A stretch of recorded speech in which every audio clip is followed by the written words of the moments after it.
Business কার্ডের সাইজটা ঠিক করার জন্য আমরা প্রথমে ক্রিয়েটে ক্লিক করব।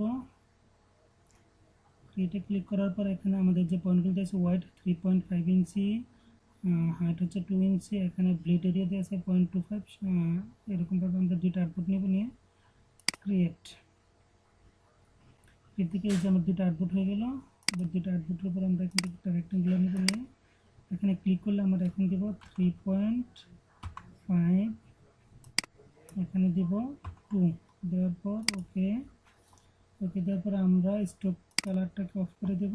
আচ্ছা, তারপরে এটাকে আমরা সিলেক্ট করে অল্টারে ধরে একটা কপি নিলাম, নেওয়ার পর এটাকে আমরা অ্যালাইনমেন্ট করে দিচ্ছি এয়ারপোর্টের সাথে, এবং এটাকে আমরা এয়ারপোর্টের সাথে অ্যালাইনমেন্ট করে দিচ্ছি।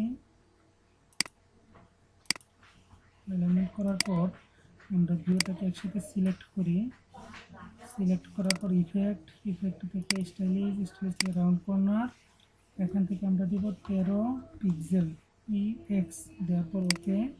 আমাদের এই কোণাগুলো রাউন্ড হয়ে গেছে, এটা আমরা বুঝতে পারবো যদি আমরা কালারটাকে একটু চেঞ্জ করে দিই। যেমন আমার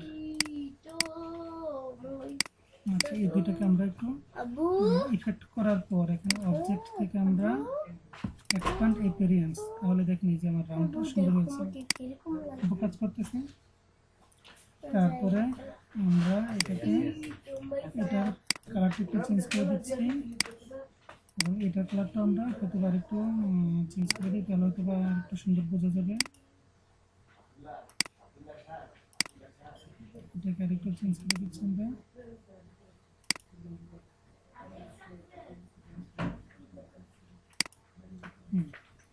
দুটোকে দুই কালার, এই কালারটাকে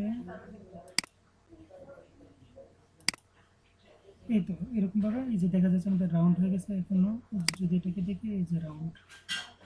আচ্ছা, তারপর আমরা এটাকে Ctrl+2 দিয়ে লক করে দিলাম, এটাকে Ctrl+2 দিয়ে লক করে দেবো।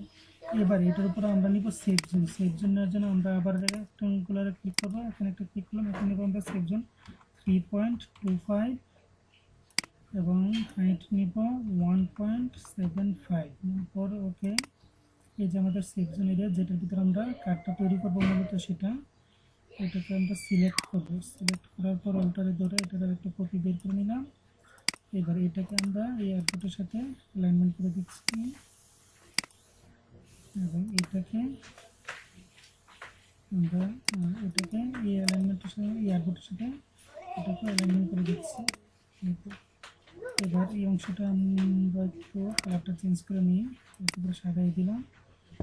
এরকমভাবে এবার এটাকেও আমরা লক করে নিতে পারি Ctrl+2, এটাকে লক করে নিলাম Ctrl+2, তাহলে এবার আমি স্বাচ্ছন্দ্যে কাজ করতে পারি। যে এখন আর সিলেক্ট হচ্ছে না, এখন আর সমস্যা হবে না। এভাবে নেওয়ার পরে এখন আমরা সহজে কাজটা করতে পারি। আশা করি সবাই বুঝতে পারছেন।